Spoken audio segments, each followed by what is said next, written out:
I'm 34. My wife, Emily, is 32. We've been married 5 years.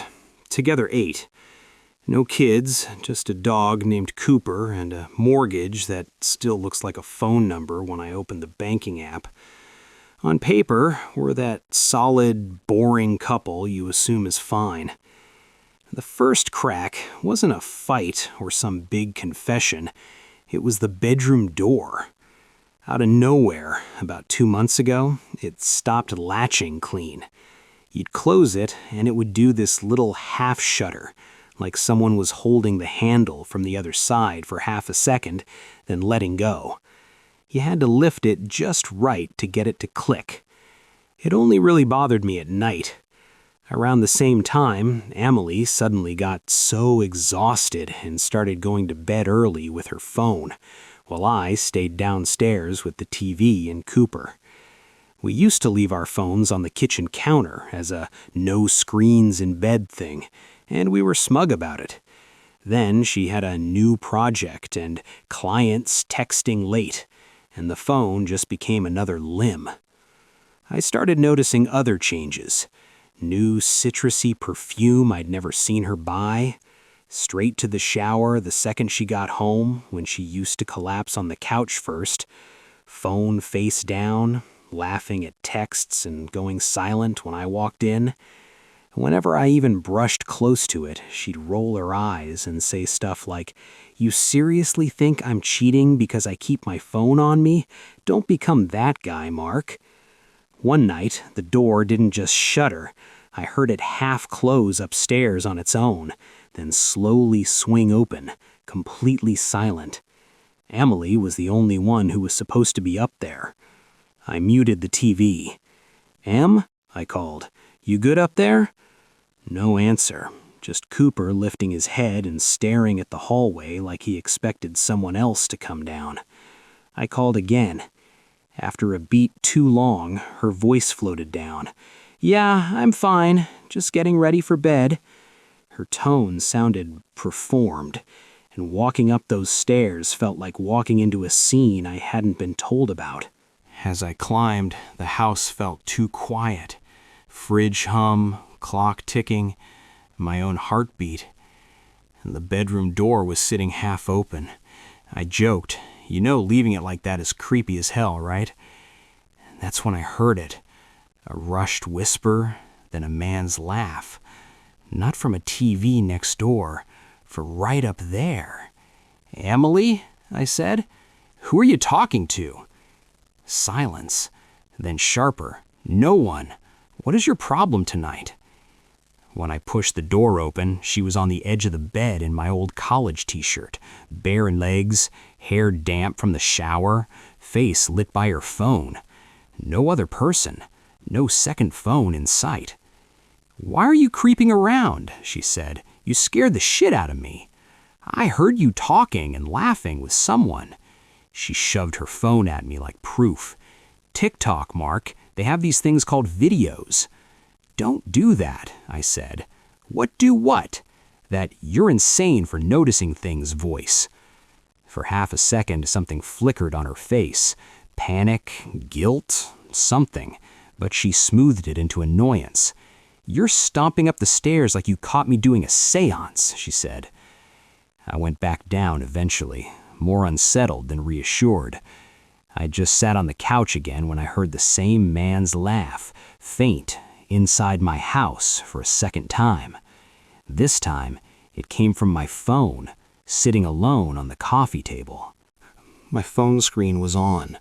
A video was playing, but when I picked it up, the screen went black, and there was no app open, no recently watched, nothing. Lock screen.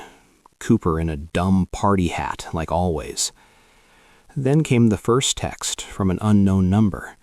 "You awake?" I stared at it, hoping it was for someone else, or spam. Next message. "Tell Emily I said hi. She left her sweater in my car, lol." My stomach dropped.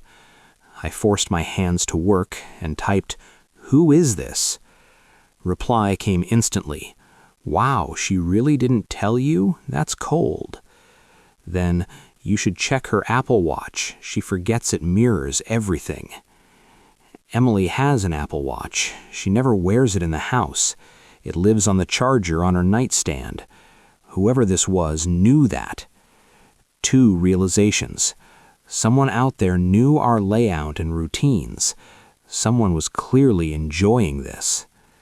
While my brain tried to reject it, Cooper growled, a deep, low sound aimed at the front door.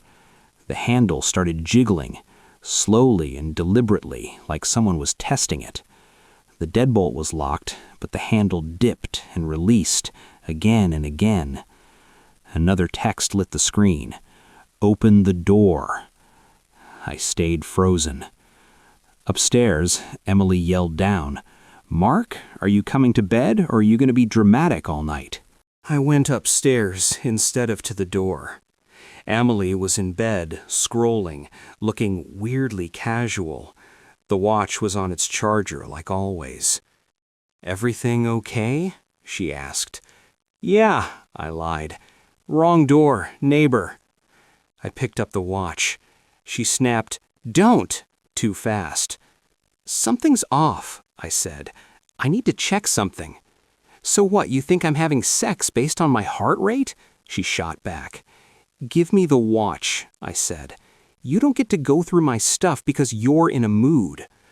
I strapped it to my wrist anyway. The face lit, haptics tapping against my skin. Notifications dropped down like a confession. There was a message thread from Jay. Last text, 12 minutes earlier. "Open the door." Above that, "Can't stop thinking about you." "Tonight?" A blurred picture thumbnail that asked to be opened on the phone. "Who is Jay?" I asked. "A client," she said instantly. "He told you to open the door." "He's a creep," she said. "I blocked him." "The text is from 12 minutes ago." "Then he used another number." The watch buzzed again. New message from Jay. "Nice watch." We looked at each other. Then it buzzed again. "Check your ring cam." "We don't own a ring cam." I texted back, "Who is this?" A moment later, the reply, "Jason." When I lifted the bedroom blind, the porch beneath looked empty, just the street light and a tipped trash can. Then another photo popped up on the watch. Our porch, our door, shot from outside. In the reflection on the side window, a hooded figure held up a phone. Caption, "Say cheese." Downstairs, every part of the house felt like it was listening. At around 1 a.m., with Emily asleep and the watch buzzing on my wrist, I gave up on pretending nothing was wrong. I went to her office and checked her desk. There it was, LA fitness card, clipped to a guest pass.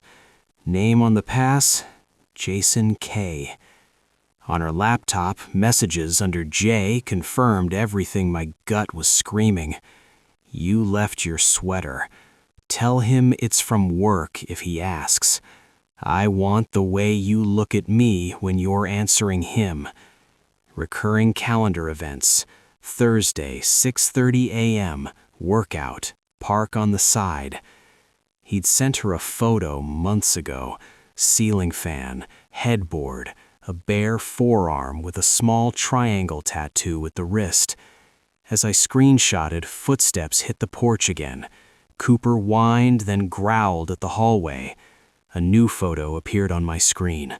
Same porch shot, slightly different angle, same hood, and a pale face peeking around his shoulder in the reflection. It looked like Emily. I killed the desk lamp, heart pounding. In the hallway, I heard our bedroom door ease open a few inches on its own. A thin slice of light stretched across the carpet. Then the watch buzzed. "Come outside, let's talk like men." Her voice floated down. "If you go down there, I'm calling the police. He's dangerous." Another text, "She's lying." Instead of the door, I went up to the attic, to a vent overlooking the porch roof. Through the slats, I saw him clearly, hood up, tall, hands in his pockets, looking up like he knew I was there. When the porch light hit his wrist, I saw the triangle tattoo. In the living room window reflection below, something moved wrong inside the dark glass, like someone standing just behind the pane. Emily called again. "If you open that door, we're done." The watch vibrated. 3, 2, 1. Our doorbell rang. A chime we don't own. Emily blocked the stairs, shaking, insisting if I loved her, I wouldn't open the door. When I pushed, she finally cracked. Admitted she'd been sleeping with Jason for 3 months. Said he was obsessed. Claimed she'd blocked him and he wouldn't leave her alone. I asked the basic questions. Where? Jim, his apartment, sometimes his car. How many times? A few. Then her eyes said, a lot. Here in our house? She swore no. Then Jason's voice at the door. Calm, confident. "Mark, let's talk. Emily's lying to you." He called out specific details. Newark Hotel, Philly Hotel. Her calling my name during sex and laughing about it later. Emily went white. "Is any of that true?" I asked her. She couldn't deny it cleanly. She told him, behind my back, that I wouldn't fight for her, that if I found out, I'd just leave quietly. I opened the door. There he was, Jim Guy Handsome, younger than me, neat beard, hoodie, the triangle tattoo obvious on his wrist. His black Accord sat by the curb. On the passenger seat, half hanging out the window, was Emily's lost blue cardigan. He followed my gaze and smiled. "Yeah, that one." Jason slid into my foyer like he'd been invited. Emily started shouting at him to get out, calling him a stalker now that having him there was inconvenient. He calmly pointed out how she'd described me. I cry in arguments. I apologize even when she's wrong. I'm desperate enough to swallow anything. He claimed she'd asked him to come over one last time while I slept. She said he was obsessed and dangerous. He said he had screenshots, voice notes, hotel receipts. The most brutal part was how practiced he seemed at her patterns and how familiar they felt. He even predicted her next move. She'll cry, flip it, blame you. Then he pointed to her hallway mirror. In its reflection, I saw a tall shape standing just inside the living room, a human outline that wasn't physically there when I turned to look. By the time I turned back, the reflection was empty. Emily asked him why he'd come. He said something that made my skin crawl. He was there because it wasn't just me watching anymore. Then he dropped another bomb. A pregnancy scare I thought we'd had months ago had been strategic. She'd told him she wanted to use it to make me step up and pick her again. When I asked her directly if she'd lied about being late, she tried to dance around it, then finally admitted she'd at least exaggerated it to save us. The watch buzzed with a new message from Jay that Jason swore he didn't send. "She's gonna run." Then another, "attic." At that point, I wasn't just dealing with an affair partner, I was dealing with someone else who knew our house from angles we couldn't see. As Cooper barked at the ceiling, scratching sounds came from the attic. Heavy, deliberate drags along the joists. Emily begged me not to pull the attic ladder. "He said he could get into things," she stammered, staring at the watch.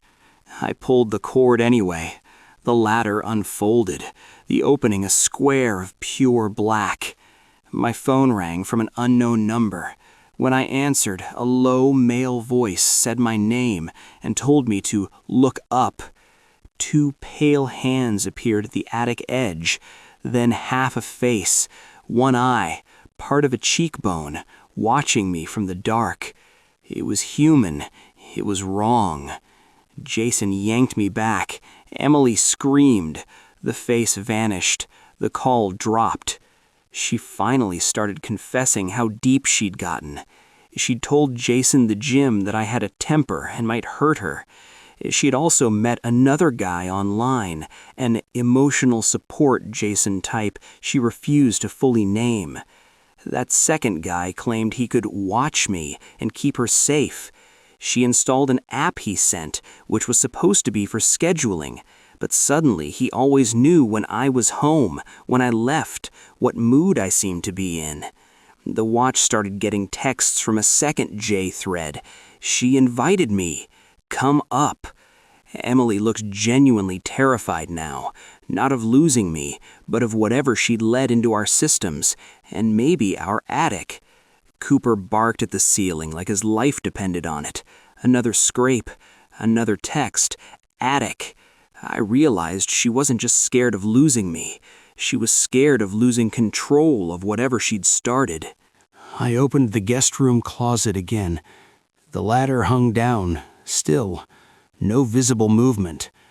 But the scraping above told us we weren't alone. Then my phone rang again. Same unknown number. Breath on the line. The same voice, "You've been wearing her," referring to the watch. When I asked if he was in my house, he said, "You already know," and hung up. The attic opening felt like a mouth. We finally did the sane thing, went for the door. The deadbolt resisted like someone was holding it from the other side. Jason kicked near the lock until it freed, and we spilled onto the porch with Cooper, into cold night air that actually felt safer than my own hallway. Outside, my phone finally had signal. I called emergency services and reported an intruder. While I talked, the upstairs guest room window slid open. A hooded head appeared. Pale face, phone in hand. He didn't look at me. He looked straight at Emily and said, "Come here." She took a step forward like she was hypnotized. We had to physically stop her. He started airdropping files to my phone, video clips from inside our house, from angles that would only be possible if cameras were hidden up high. Me at the sink, me sitting alone on the couch, captions like, "You look so tired when you don't know." It hit us all at once. This wasn't just an affair gone messy. This was surveillance. As emergency vehicles approached, the hooded guy dropped a phone on our welcome mat, recording us, and retreated. Upstairs, our bedroom light flicked on, then off. The guest room window closed. When the police arrived, they told us the basics. Stay outside, don't confront, don't go back in, touching everything. They'd treated it like two overlapping situations. A domestic betrayal / affair, civil side, and a criminal intrusion / hidden surveillance, criminal side. They went in with flashlights and guns drawn, calling out for the intruder and for Emily. The attic ladder was down again, even though we hadn't left it that way. Officers announced themselves, then coaxed Emily down from the attic, where she'd apparently gone again after we'd been outside. She claimed, "He's still up there," pointed roughly where he'd moved, said she didn't know his last name, only that he'd told her he could protect her. In the attic, they found a small Wi-Fi-enabled PIN camera taped behind our hallway smoke detector, another tiny camera hidden in a picture frame on the bookshelf, a hacked-together battery pack taped to a joist near the attic hatch. Whoever did it had taken time and knew where to place things. During the chaos, someone in the attic tried to evade capture. Officers yelled, "Contact!" There were thuds and tearing insulation. A pale arm with a triangle tattoo flashed into view, then vanished. A back window upstairs opened, and a shape dropped or slipped out toward the backyard. The canine unit tracked a scent along our side yard and over the fence. For a second, a flashlight caught a hooded figure with a triangle tattoo on the wrist, but the tattoo looked too dark and fresh, like drawn on. It was deliberate misdirection. Someone wanted us, and the cops, to think it was Jason the Jim. While they chased, the rest of the officers separated us and took statements. Sitting on the curb giving a timeline, I felt like I was explaining a movie I'd fallen into. They made it clear, don't respond to taunting texts, just document them. Don't start cleaning up or yanking wires yourself. Don't stay in the house alone until you know what's still active. Emily kept bouncing between panic and self-protection. You'll ruin my life if you tell them everything. He has videos. If he panics, he'll send them to everyone. I only lied because I was scared of losing you. I told her plainly, I was going to separate. The affair and lies were already enough. The surveillance and her role in that crossed another line entirely. Jason the Jim, to his credit, didn't try to turn it into a soap opera. Once they'd logged his info and confirmed he wasn't the one in the attic, he looked sick more than anything. Sick at realizing he'd been playing in a situation way above side piece drama. He left quietly. When the immediate chaos calmed, one of the officers spelled out something simple but brutal. Hidden cameras and recording in private living spaces without consent can be illegal, even if one's spouse thinks they allowed it. Intent and expectation of privacy matter. Whatever this Sam/second Jason had been doing was not normal or okay. It shifted my brain out of haunted house mode and into crime scene mode. Even after officers cleared each room, for now, the house felt like a stranger's skin. From the porch we saw the attic hatch still hanging open, bagged cameras coming out one by one, our hallway mirror reflecting flickers of movement that didn't always match what you saw when you looked directly. The canine team shouted about a suspect in a neighboring yard, then lost him in the maze of fences and sheds. Somewhere between the backyards, he slipped their line. Back at our place, one officer came down from the attic and told the sergeant. He knew what he was doing up there. He was moving along joists, staying low, staying out of sight lines. In other words, he'd practiced. Then my phone pinged again, this time with a live photo of our bedroom. It showed Emily's side of the bed and her blue cardigan placed perfectly on the pillow. The tiny motion from the live photo replay showed a man's hand with a triangle tattoo, smoothing the fabric, then vanishing. But officers had just cleared that room. No one had been in there. Someone out there still had access to at least some of our devices and wanted us to know it. I replied once, impulsively, stupidly, to a message that said, "She said you wouldn't fight." I wrote back, "I'm done fighting for her." A single word came back, "Good."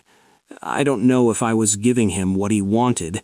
I do know I was finally telling the truth about what I was willing to put up with. As more units arrived and the neighborhood lit up with blue and red, things became structured instead of chaotic. Procedures, statements, evidence bags, talk of warrants for digital forensics and pulling router logs. The immediate tracks on the ground were unknown Sam, or second Jason, had installed or guided installation of hidden devices. Emily had let at least some of it happen in exchange for attention, validation, and feeling seen. This creeper then used the cameras and tech to mess with our heads and keep control. Emily's last big card was fear. He'll send the videos to my parents, my boss, everyone. It didn't change the fact that she'd chosen to lie, cheat, and keep using his attention even when things felt off. When her phone buzzed with a message from Sam, do not answer, it said, "Good girl, you ran back in like I told you." That line made me colder than anything in the attic. It showed pattern, conditioning. Another text from him, "Tell Mark you lied about the pregnancy." Emily's face crumpled. She tried to spin it as he's making me say things, but when I pushed, quietly, not yelling, she finally admitted the pregnancy scare had been manufactured to lock me in.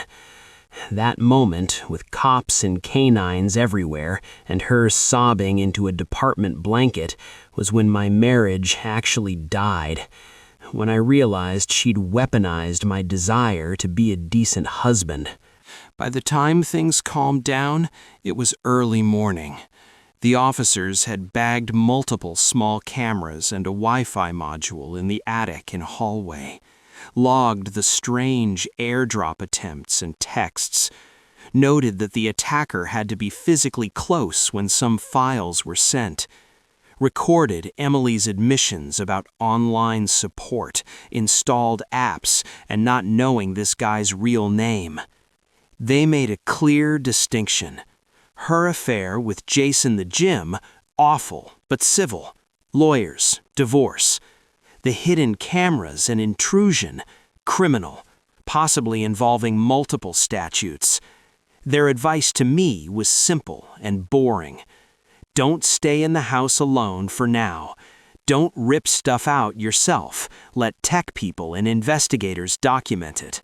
Save all screenshots, exports, and backups of every message thread. Emily asked, "Can we talk later? Just us?" I said no. Any further conversations would be through lawyers. She looked more panicked about losing access to me than about the guy who'd been in our attic. I slept in my car for a while with Cooper in the back seat because going back inside felt impossible, and I needed a neutral box to crash in. The next morning, in daylight, the house looked ordinary again. That was almost worse. I went in just long enough to grab essentials: wallet, laptop, a few clothes, documents, Cooper's stuff. Photograph anything that looked like it might matter later. Tell Emily, calmly, that I was leaving, and she needed to find somewhere else to stay once the police let her. Our final conversation as a married couple went like this. She asked, "So that's it? You're just gonna throw me away?"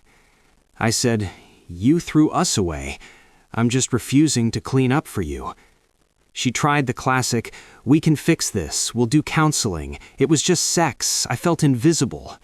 And I told her the line for me wasn't just the sex, it was the habitual lying, the manipulation with the pregnancy scare, letting a stranger install or control surveillance in our house, continuing to engage with him even as things got weird because she liked the attention.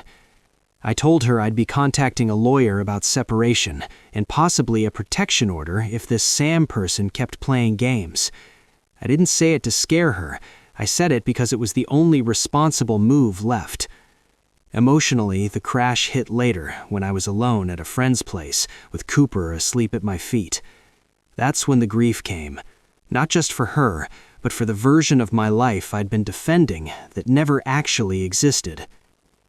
I keep thinking about the people who'll see this and recognize pieces of their own situation. So here's the only advice I feel qualified to give. If you feel like you're crazy all the time in your relationship, like every concern gets flipped into "you're paranoid" or "you're dramatic," take that seriously. Document before you confront. Screenshots, logs, dates. Your memory is easiest to gaslight. Don't let anyone convince you that violating your privacy through cameras, tracking apps, or fake crises is for love or for your safety. And if someone shows you they're comfortable rewriting reality to stay in control, believe that the first time. It doesn't usually get better from there. That's where it stands. I'm out of the house, starting the separation process, cooperating with whatever investigation they do on the tech stuff, and trying to rebuild my sense of what's real. If you're reading this and something in your gut is screaming about your own relationship, don't ignore it just because you don't have a smoking gun yet. You don't need a man in your attic to be allowed to leave.